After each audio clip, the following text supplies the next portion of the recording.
In this video, we're talking about how to build agentic memory into LLM applications from scratch. Memory isn't something that comes by default into LLM systems. If you work with LLM-based applications, you must have encountered the fatal flaw of LLMs not having memory of past conversations. Every time you pass in, the LLM sort of starts from scratch.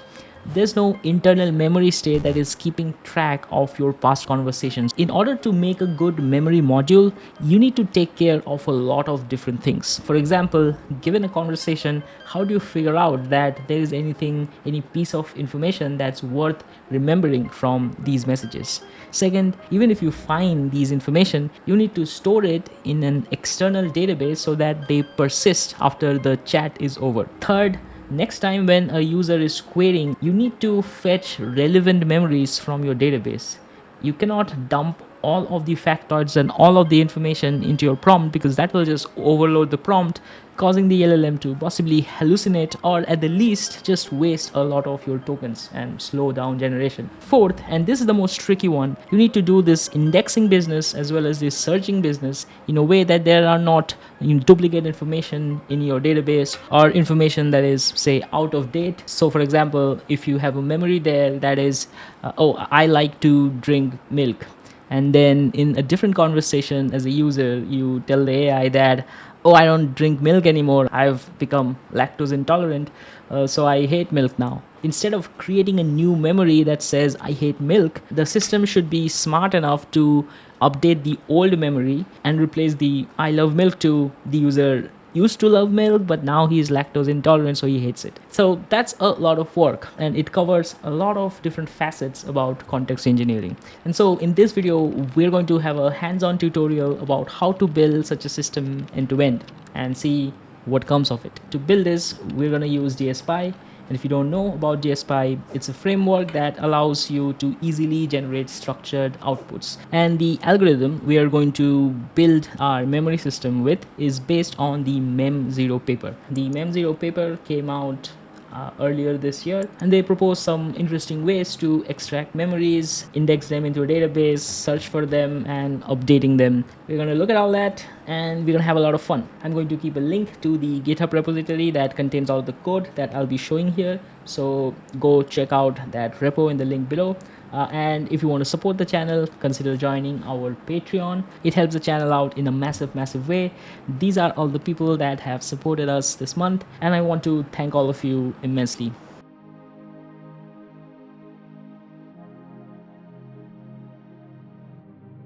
As I've said in the intro, we're going to be building this memory system inspired by Mem0 from scratch with dspy. But before we start building that, let's have a look at what would happen if you just use the Mem0 APIs. Because by default, if you're working on a project, you're probably not going to want to build everything from scratch. This video that I'm doing is mainly for the educational value. You have a look at the code, learn all of it, and then decide if you want to build it from scratch like I am, or you want to use an existing solution like Mem0. And right now, before we go into any of the coding, we're going to have a short and quick look at how the Mem0 API looks like, because that not only gives us some intuition about what we're building, like the end product of what the APIs and the contracts are at the end of the thing that we build, but it also gives you some awareness about Mem0, who has gladly decided to sponsor this section of the video where I'm showing off the Mem0 API. So the first piece of code I have is very simple. Here you have defined messages as a list of dictionary, and you have the system prompt, and you have a simple user question. And this is how you call the client.chat completions.create API. These are absolute basics, so you probably already know about this, but I'm just going to show it anyway for the people in the audience who might be encountering this for the first time. So if I just run this code, it's going to run. We're going to pass these messages into GPT-5 mini, and we're going to get this response. So this one was simple. Let's go to the next one. All right, so in the next one, we are just building a chatbot where there's a user input and the user sort of chats with an LLM to receive answers back and forth. To do this, we have this infinite while loop, and then we take the user input from the keyboard, and then we basically just append the user input into the messages. We generate the response using the chat completions.create API, and finally we add the assistant response back into the messages, so that in the next loop the messages list has access to what the assistant had responded in the previous turn. So if I just quickly run this script, assistant replied with something. I want you to remember my name is AVB. Simple. Okay, now it remembers my name. So if I ask it again, what is my name? It's going to answer correctly. Why? Because we are maintaining all of the context of the previous conversation in this messages list, because we are doing this messages.append stuff inside this while loop. But if I just control C out of this and then run the script again and then ask what is my name, well, it doesn't know anymore, because when we reran the script, the messages array, it started again from an empty list. It started from just this system prompt. So whatever we pass into this chat completions.create API is just the messages that we have exchanged in this session. So that's why it does not have access to the fact that I've told it my name in the previous conversation. It doesn't matter anymore. Let's see how we can solve it with Mem0. So here, to use Mem0, you just install the Mem0 AI Python SDK, and then you can import it using from Mem0 import memory client. You do need to generate an API key for this. If you just go to the quick start page, you can easily find all of this information about how to install the packages and how to set up the API key for it. And then the rest of the code is pretty simple. We again ask for the user input.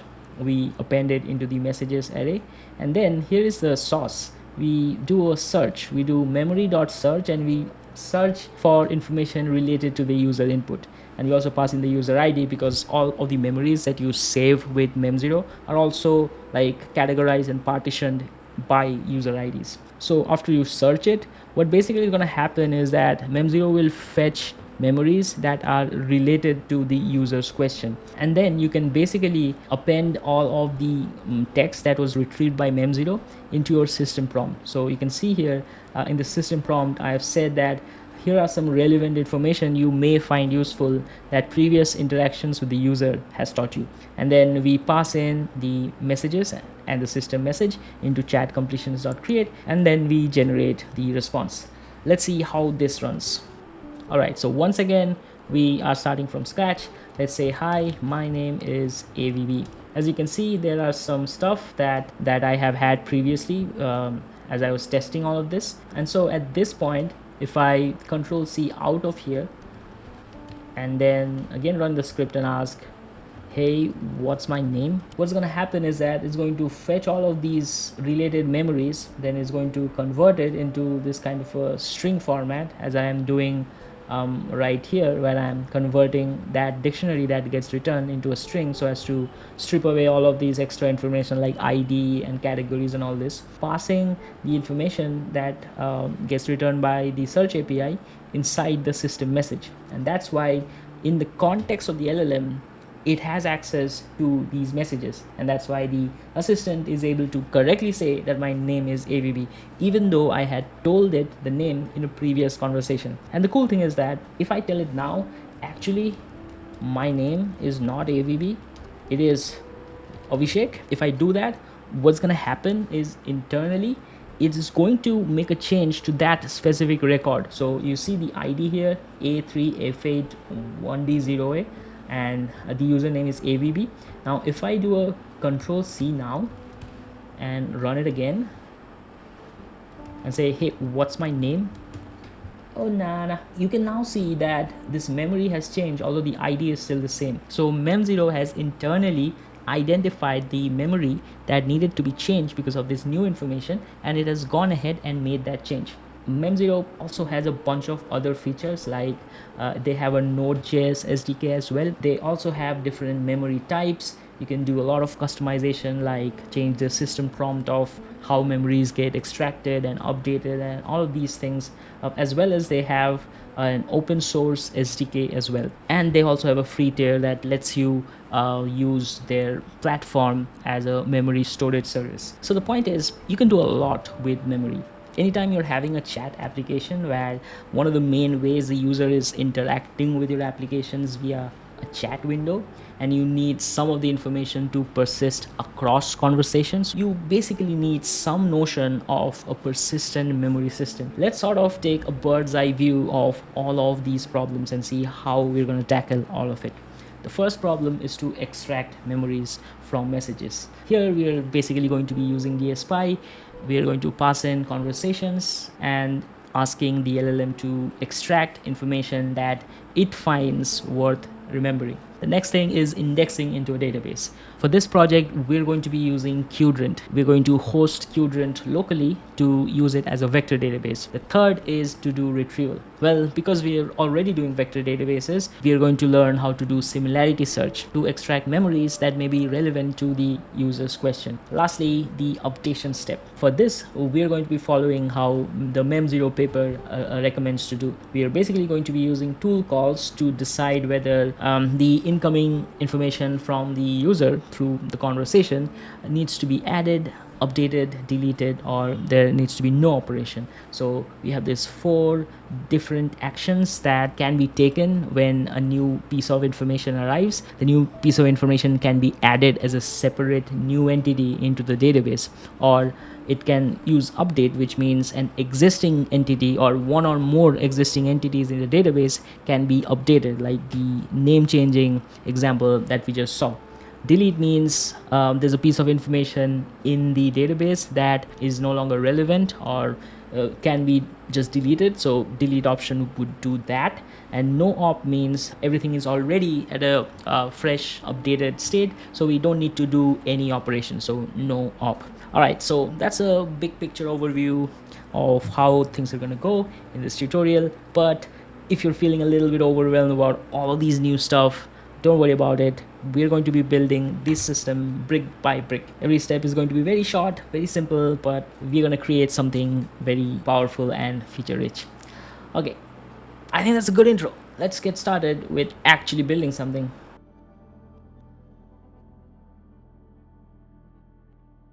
All right, so the first order of business is we need to figure out how to extract memories or extract small factoids, small pieces of information from messages or from user text, right? So let's take an example with dspy. Now, you've probably already know about dspy if you've seen some of my previous videos on it, but if you don't know, dspy is a great library if you want to generate structured outputs. Here we are defining a dspy.signature, where we are basically defining what the input to the LLM system is going to be and what the output that we expect coming out of the system. So here we are saying that the input field means the thing we are going to be inputting into the LLM is going to be the transcript, which is going to be a string, and the output that we expect, the output field, is going to be information, meaning some information that the LLM can extract out of that transcript. This doc string is kind of like a system prompt. It's kind of like additional instruction we are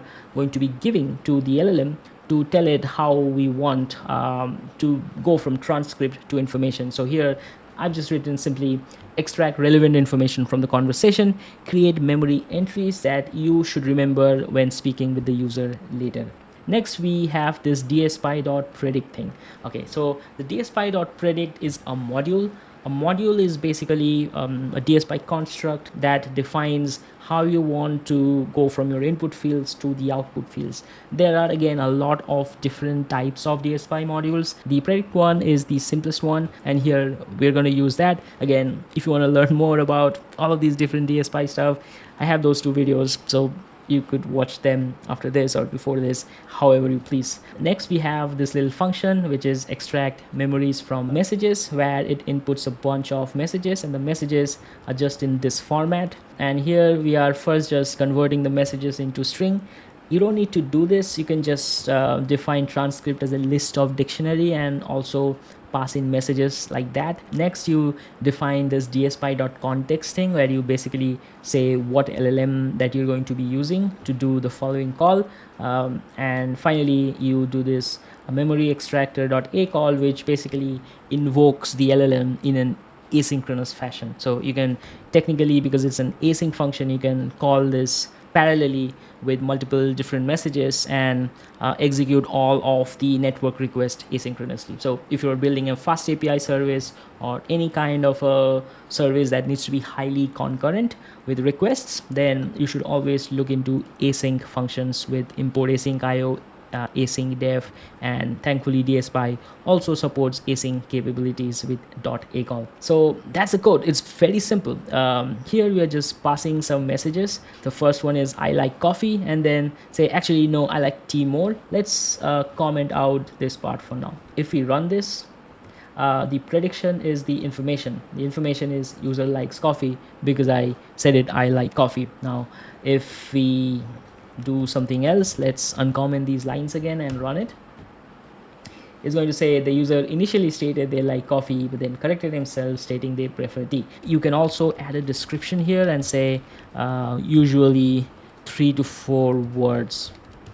Then if you run that, likes tea, not coffee. So that's the end of this example, but we can make it more complex. Like what if we wanted to say also I like to read books. Okay, if we run this now you can see it says likes tea and books, but ideally you want it to be separate memories, right? You don't want everything in the same memory because it's not atomic.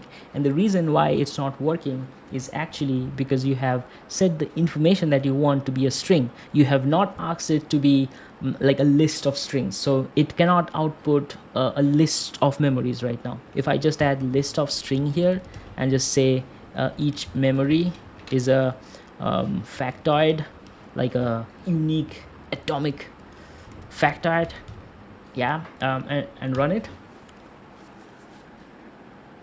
Well, now you can see that information is a list. It says likes tea, likes to read books. So hopefully you're having some ideas about how to do this, how to carry this forward and make more complex stuff. Like if you want to add categories, for example. For this, you can just say, I want information and I also want categories. Categories is a list of string. And if we run this, well, now you can see it also outputs predicted categories, which is food preferences, because again, we asked it to do that as a list of strings. Finally, you can also just define a pydantic based model where you can sort of containerize that a memory is information, which is a single string, and predicted categories, which is a list of strings. And then inside your signature, you can say, I want a list of memory. So I want a list of these containers wherein you have the information and the predicted categories as a list. And here in the output field, you're saying memories and list of memory. Here I've also added a no_info boolean flag, which is basically I've asked it to set it to true if no information needs to be extracted. So in the case where the messages don't have any informative content, you don't need to output a list of memories. You just say no info equal to true. So let's try to run this and see how the structure of this output is.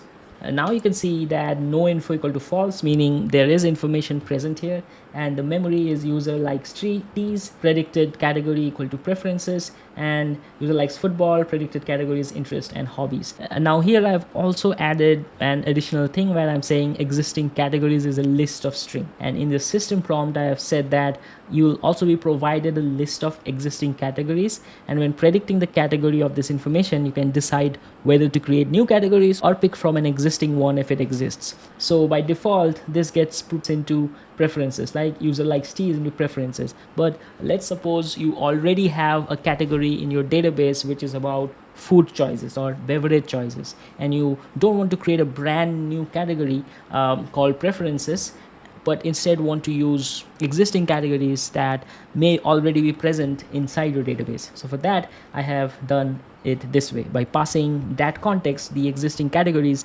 into the LLM. And let's set this here. Let's say I already have something called food preference.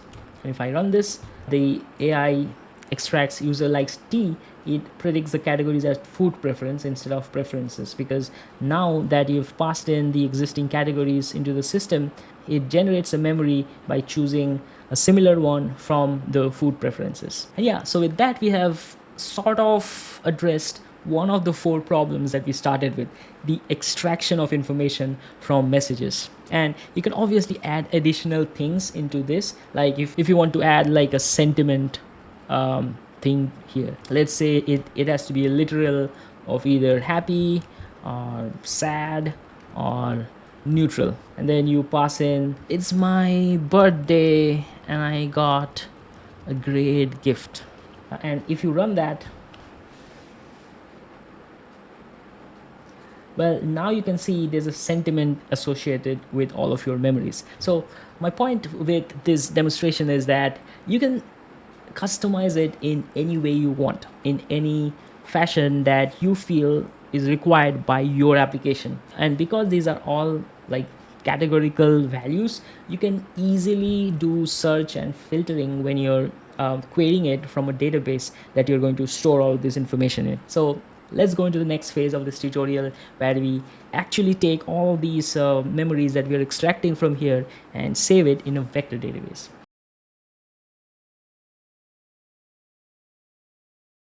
Here's our next set of actions to solve this indexing problem, and we need a database to save all these memories, as I said. First thing we're going to do, we're going to take the information that we extract from the LLM as we were doing previously, and then we're going to generate an embedding vector.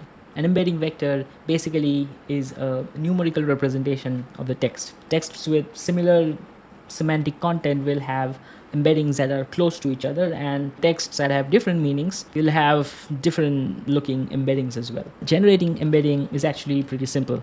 Here I am just using one of OpenAI's embedding models, the text embedding 3 small. There are also other embedding models that they do provide, but I think this is the cheapest and the best one at that price, so I'm just using this. And how it basically works is that you call this client.embeddings.create function, you input the string and you pass in the model name. It generates all of the embeddings for you. So let's see how that looks like, and you can see the shape of the embeddings is 2,64 because we asked the dimensions to be 64. So it's a 64 dimensional vector that we receive from the API. So all we need to do now is to extract the memory as we were previously doing and generate the embeddings of the text content of the memory, and then insert it into QDrant. The categories are more for filtering, so we are not going to be embedding those. We just need to embed the strings only. UV, so let's say UV run mem/extract memory, and if we did run that, you can see the memories that were fetched were user likes tea, user like football, and we got the 2 embeddings for each of those 2 strings. All we need to do is just insert it into QDrant. Here is a simple file. I'm calling it vectordb.py, and here we have the async QDrant client. It's hosted at localhost 6333. Here I have a simple function that is used to create collections. You can think of collections as tables. Like if you think of Postgres or SQL tables, a collection is similar to that. So here I'm creating a collection called memories, and the vector configuration I'm saying is that is going to be size 64. And then we're also creating 2 payload indices. Basically, an index is something in the database that lets you search faster. So because we are creating a field called user ID, we may want to fetch data fast of a specific user ID. So creating a payload index is basically going to allow us to run those where clauses. Well, it's not where clause in QDrant, but in SQL you have a lot of where clauses, right? It's similar. It allows you to filter by user ID faster. All right, then we can define this insert memories function, wherein basically we are going to be inputting a list of embedded memory. Now the embedded memory is a simple pydantic base model that I've defined to allow other scripts in my project to interact with vectordb.py. You can obviously pass in things as a dictionary around your code, but it is kind of a bad developer experience, and it can creep in new bugs, and you will find it harder to debug those. To basically ensure that the contracts between different scripts are always intact, so whenever any different script in my project needs to create an embedded memory, meaning insert something into the database, it has to provide all of these information. It has to provide the user ID, the memory text itself, the categories as a list of string, the date, and that can be as simple as today's date, and the embedding, which is a list of float, meaning that 64-dimensional vector that we are generating using OpenAI embedding API. Coming back to the insert memories, which is going to take a list of embedded memory. So a lot of different memories, embeddings, text categories, all of that. And what we're going to do is call this client.upsert function, which is basically a way to insert things into our memory database. And then you have the payload, which is basically all of the tags, all of the additional attributes that needs to go with this specific memory. And finally, you have the vector itself, which you're going to use to do the nearest neighbor searches. Right, and the memory.embedding is going to be stored as vector, are going to be additional fields, attributes that tag along with the memory. And obviously user ID and categories, if you remember, also have those payload index stuff as well, so they are more faster to search. The next function I have is the search memories, which is basically going to be using client.queryPoints, which is QDrant's way to do nearest neighbor search. And here again, you pass the collection name, you pass in the search vector, which comes here as input, and you also pass in the query filter, which you create here using the user ID and optionally if you want to search specific categories. And that is kind of it. Those are most of the main functions that you're going to need to interact with this vector database. So now, any point I need to search for a memory, I basically need to generate a search vector, a user ID, and optionally categories in order to search only from that category, and I'll get my new nearest neighbor stuff. And if I want to insert new memories, I just need to create this embedded memory object which contains these fields. I need to fill up those fields. It's kind of like a form. I need to fill up that form and send it to insert memories, and it will put it in my database. So I've created this helper script that does all of the heavy lifting. All I need to do is just call the right functions with the right inputs from now on. So we are really going to be coming back to this vector db.py file, because now you can treat all of these database querying and inserting stuff as a black box. So let's see how we can make more progress.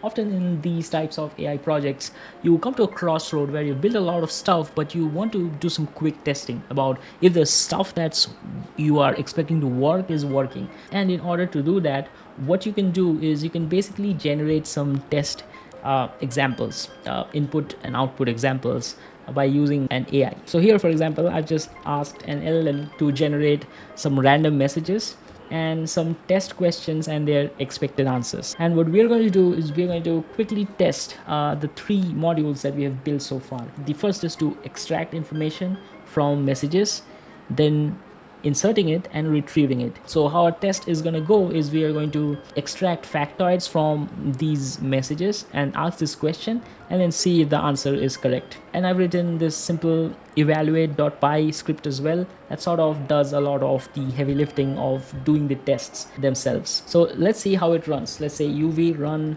-mem.evaluate, and if we run that, it is basically going to take the information from this script. My name is John. I work as a software engineer.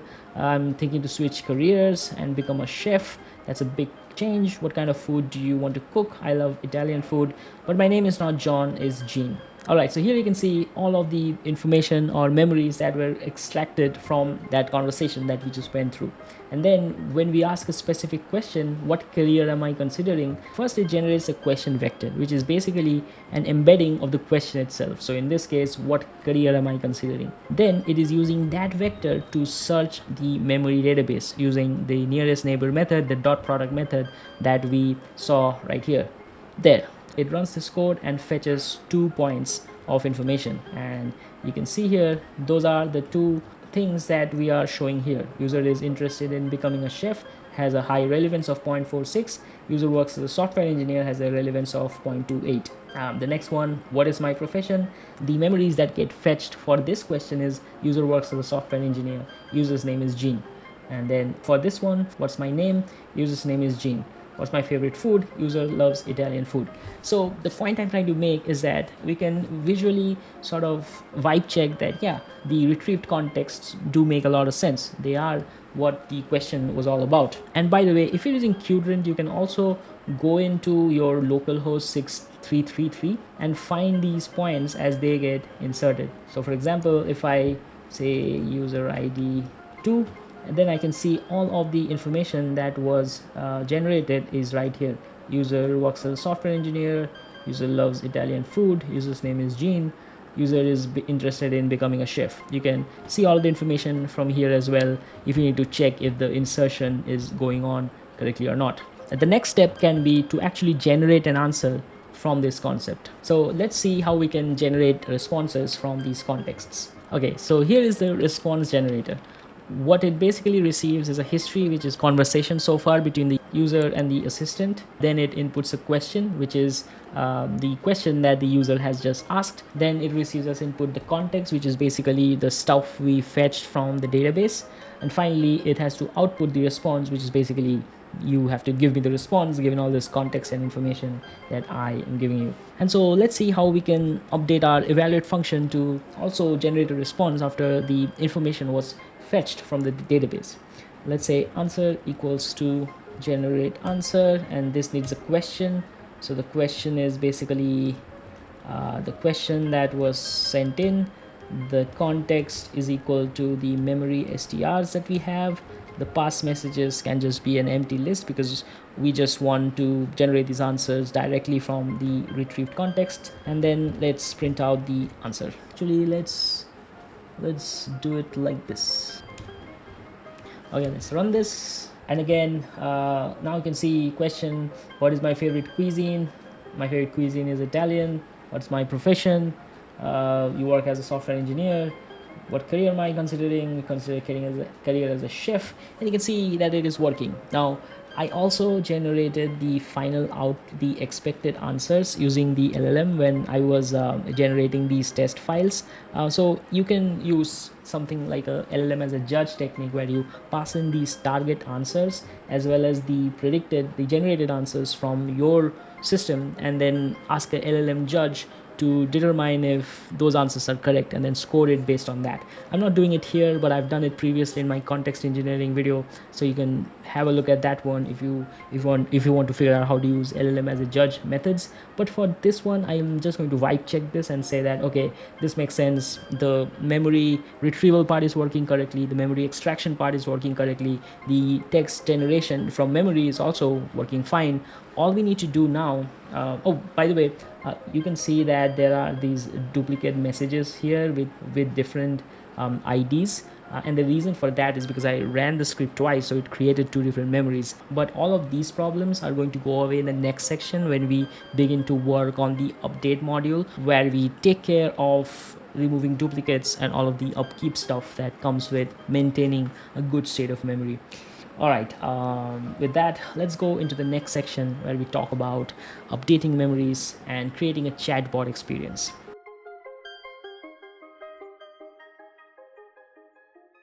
All right, so we're almost at the final stretch of this journey. We have a way to extract memories from messages. We have a way to insert them into a vector database. We have a way to search for information from vector databases.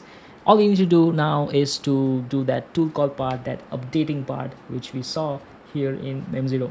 This right here, we have to give in some memories and some similar memories that we have fetched from the database. We have to run a tool calling system which decides whether to add this memory, update an existing memory, delete one of the existing memories from these fetched memories from the database, or do a no operation.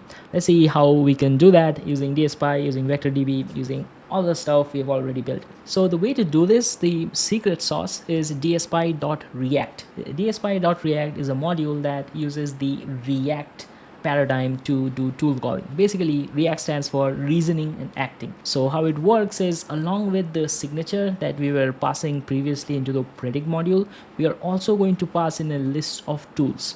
You can think of tools as simple Python functions. To define a Python function as a tool, all you need to do is just define the Python function, give it a good simple name that an LLM can understand what it is about.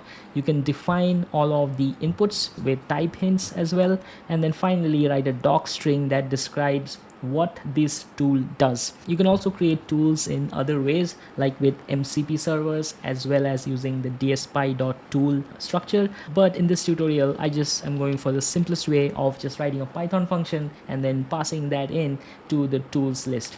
Let's see how we can create this using dspy and all the stuff we have so far.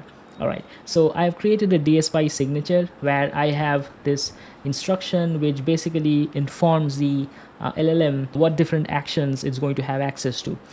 It can add new memories, it can update an existing memory with richer information, it can delete memories from the database that aren't required anymore, and it has a no op option, which is basically like a pass move, like saying that, you know, I don't need to do any changes to the database at all. I also have this simple instruction that you'll be given the conversation between user and the assistant and some similar memories that were fetched from the database. So again, remember, before we do the update, we do need to fetch some similar memories from the database to inform the AI agent about some of the memories that already exist in the database, so that it can know if it needs to add new information because such a memory is not present already, or if it needs to delete or update one of the existing ones. And here the input is going to be the new memory that we have extracted using that extract memory module that we have already talked about, the existing memories which we are going to fetch from the new memory, and finally the summary, which is going to be something that the LLM outputs as a summary of what it did to finish its task. Now, the summary stuff is not really needed. You can basically use it as a logging statement in your chatbot to basically inform the user that you have done some tasks, so that we can have some visibility of what the system is actually doing. The magic actually happens when we pass in the tools. So here, if I scroll a little bit, let's search for React. You can see I have passed in the updated memory signature, which is the signature that I just showed, and I've passed in the tools, which is the add memory, update, delete, and no op. Let's quickly see what each of these functions are doing. The add memory inputs the memory text and the categories, which is a list of string, and then it says it's going to add memory into the database, and then it generates embeddings from the memory, and then it's simply going to call our insert memories function and just pass in the embedded memory object. Then the update function is going to input a memory ID, which is going to come from the memories that we had fetched from the database. And then you have the updated memory text, which the LLM must generate during the tool call to specify what exactly the memory text is that it wants to insert into the system. And to do this, what I'm doing is I'm deleting the record and generating the embedding of the updated memory text, and then inserting those memories back into the database. Also notice that there's a return statement. Basically what happens is that the result of this function gets passed back into the LLM. So if you don't return anything from here, the LLM is not going to know if what it tried to do via the tool calling, if it worked or not. So that's why it's always a good practice to return some kind of a status update or some kind of a result, if it's a result oriented function, back from the tool call itself. So again, that's how the update function works. Now note that you cannot just directly update the payload of a specific memory, because the vector embedding that belongs to a point, it is tied to the text as well, because we are storing the embeddings of the text. So basically if the text changes, you should also update the embeddings with it, and that's why I'm deleting the record completely and then generating the embedding and inserting it. The no op function is simple, no action done, and the delete function is also simple. It inputs a list of memory IDs and it basically deletes those records, and that is pretty much it. We input the messages so far as the chat is going on, the existing memories, which is a list of retrieved memories from the vector database, and finally the user ID as well. And yeah, that is pretty much it. How the code runs is pretty simple. Suppose you have some message, role, user, content, I want to go to Tokyo, and let's say you have some user ID, say 5. You basically call this update memories function, which inputs this user ID and the messages. So if I go to update memories, it basically extracts the last user message and then generates an embedding out of that. Now it does not have to be just the last user message. You can combine the last, say, 3-4 messages or something, convert that into a string and generate embeddings using that. That is also fine. The point is, you just have to extract the message that you're going to use to search all of the relevant information and also to generate the memory as well, right? Well, then you do the generate embeddings. After you generate those embeddings, you're going to call the search memories function, which, if you remember, just does this vector search where it calls client.query points to fetch vectors from the system. Let's bump it back to 4. And finally, you call the update memories agent where you pass in those 3 things. And we already saw what happens in the update memory agent function. We basically define all of the tools inside it, so it has all of the, and the reason we define those functions inside this outer function is so that it has access to all of the local variables that is required to make all of those vector database updates. We can just simply run it. Let's say uv run update memory, and then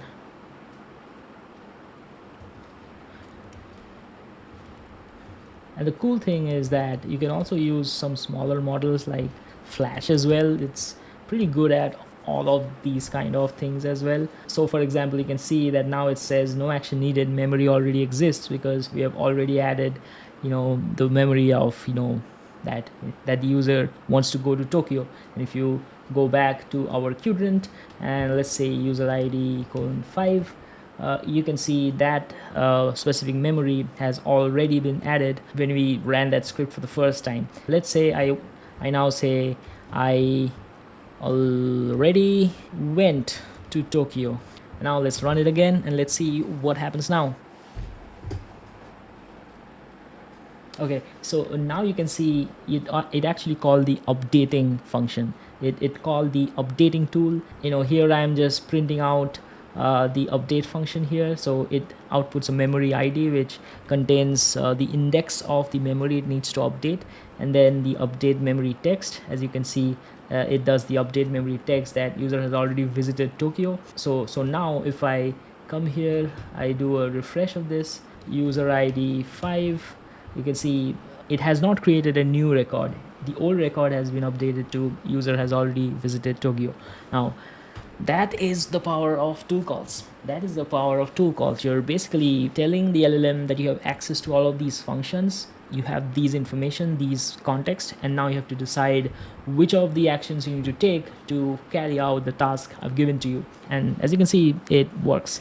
Now the final piece of the puzzle is sort of putting it all together into response generation and see how it works in form of a chatbot, right? Now another thing you may want to do is, instead of passing a new memory into this, you can just directly pass in the entire list of messages as well. You don't need to convert it into a memory as a pre-processing step and then pass this memory into the updating function. Instead, you can just pass in the entire messages and let the LLM create all the memories as tool calls as it goes on. Here, I'm just passing the messages instead of memories. So I'm basically doing one less LLM tool call while I'm passing all of the information in and then awaiting. But that same information is basically getting generated when the tool call actually happens. The code we had written previously for extracting memories is not actually being used here because you don't really need to do it that way. I had used it before sort of to show you how to get started, but as projects mature, you also have to get rid of code as well sometimes, because you don't need to use every line of code you've written previously to get started. So that whole extract memory thing, we are essentially doing the same things but in a different way to reduce some additional network calls. Finally, let's talk about the final version of the response generator, wherein the input field is going to be the transcript, which is basically all of the turns that the user and the assistant has taken so far. You have the question, which is the latest user question, the response, which is an output field, which is something the LLM has to generate to respond.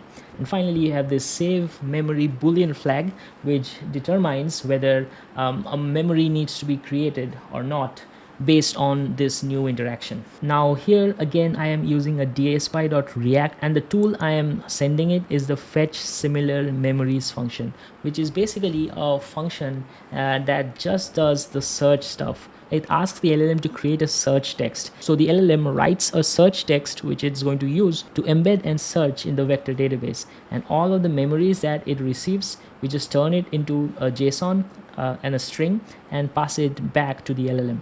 And then all we do is write this while true loop, which basically calls everything in a loop. First, it asks a question from the user. Then it uses the response generator to generate a response. And here we pass in the past messages, the latest user question. And obviously the response generator already has access to the tools, so it can decide if it needs to do this tool call. If I run this right now, let's UV run and say hi, you can see how quickly the LLM responded. Hi there, how can I help you today? It did not do any of the search stuff at all because it does not need to. And now I am already using user ID 1, where I have created information. I've added some information about myself, like user's YouTube channel is called Neural Breakdown, user is unmarried, user has a YouTube channel, user's most recent YouTube video was about reinforcement learning. So I have already some stuff here. User's next YouTube video will be about AI memory. So I already have some of these memories created. So it could have searched the database, but it did not, because I'm just saying hi. So if I say, hey, what is my YouTube channel name? Now you'll see that it realizes that it needs to search. It calls this fetch similar memories function, generates a search text, which is what is my YouTube channel name, and then it retrieves these two memories. User has a YouTube channel, user's YouTube channel is Neural Breakdown, and then the AI says your YouTube channel name is Neural Breakdown, which makes sense because it's true. You know, the point is you can do a bunch of stuff with this. Currently I'm not using the category stuff that we're also storing, but you can add categories in here as too. Like you can specify which category that it needs to search. You can also pass a list of categories that are already present in the database into this signature as an input field, so that the LLM knows category to use during search. If you're a Patreon member, I will release that version to you as an extra thanks, as an extra benefit. But even if you're not a Patreon supporter, you can take it as a take-home exercise to add the category stuff that we had previously worked on and sort of integrate it into this system. All right. The last thing is the save memory. If I generated some new information that requires a save memory, it's going to do the trying to update memory stuff. So let's say I'm writing I like to sleep. So now you can see that it tried to search if there's any information about sleep. It didn't find anything, so it is now trying to update my memory, and it goes into that update script that we talked about here. And this adding memory is basically it is invoking this line where it adds this memory into the database. Adding memory, user likes to sleep. If I go here and I search it, I'm pretty sure it has already arrived here. User ID 5, not 5, user ID 1, and let's search for sleep. User likes to sleep, it's here. So next time if I control C out and say, and again run it and say, do I like sleeping? Now hopefully it's going to do some search, and here you can see it searched with the text sleep preferences, and it found this thing and say, yes, according to my memory you do like to sleep, which is basically what we're trying to build, right? We wanted to build a persistent memory system that exists even outside your chat sessions, so you can do it now. So let's say user hates to sleep. Let's see what happens now. It's trying to update memory. It says original was user likes to sleep, now I hate to sleep, which makes sense. And okay, updated sleep preference memory. Okay, now it's going all into therapy mode. Okay, cool. I still do like to sleep though. I can just quickly refresh to see if it worked. User hates to sleep. Pretty cool. Well, all right, that is pretty much it. That we're almost at the end of the road here. I just want to show one last thing before I let you go, which is the power of good print statements and like rich text printing. So you can use libraries like rich or textual to basically create cool looking terminal applications. And now it's in a different color. Do you know my name? And now is it working? It's searching, retrieve some memories and say, yes, I do. Your name is Abhishek. Okay, actually my name is AVB. Working, trying to update memory. So now it is updating the memory. It is not searching again because we are also passing the past messages back into the LLM, so it does not need to do a search again to remember that it needs to update. It calls the memory updating thing. Now user's name is AVB. Well, I want you to subscribe to my YouTube channel, so generate the text for that, like the call to action that I must tell my viewers. Let's say if it actually is smart enough. Hey, no, but it does not have my YouTube channel's name. I already told you, bro. Just search. It's searching now. Yeah. You're right. I apologize. Found your YouTube channel. It's called Neural Breakdown. It's a better call to action. Hey everyone, if you're enjoying the content, please subscribe to my YouTube channel, Neural Breakdown, and hit the notification bell so you don't miss out on any future videos. Your support means a lot. That's pretty cool. That is pretty cool. All right. Okay. That, I think, is the end of this tutorial. I think we have covered a lot of ground here. I'm going to be uploading the code in my GitHub, and I'm going to be uploading additional slides, any additional texts that went into producing this video, as well as some additional code that is only accessible to my Patreon supporters. So if you want to support this channel, I urge you to visit my Patreon and obviously hit the like button, leave a comment on how you felt about this. If you want to see more content like this, do let me know in the comments. And with that, you guys have been magnificent. I'll see you in the next one. Goodbye.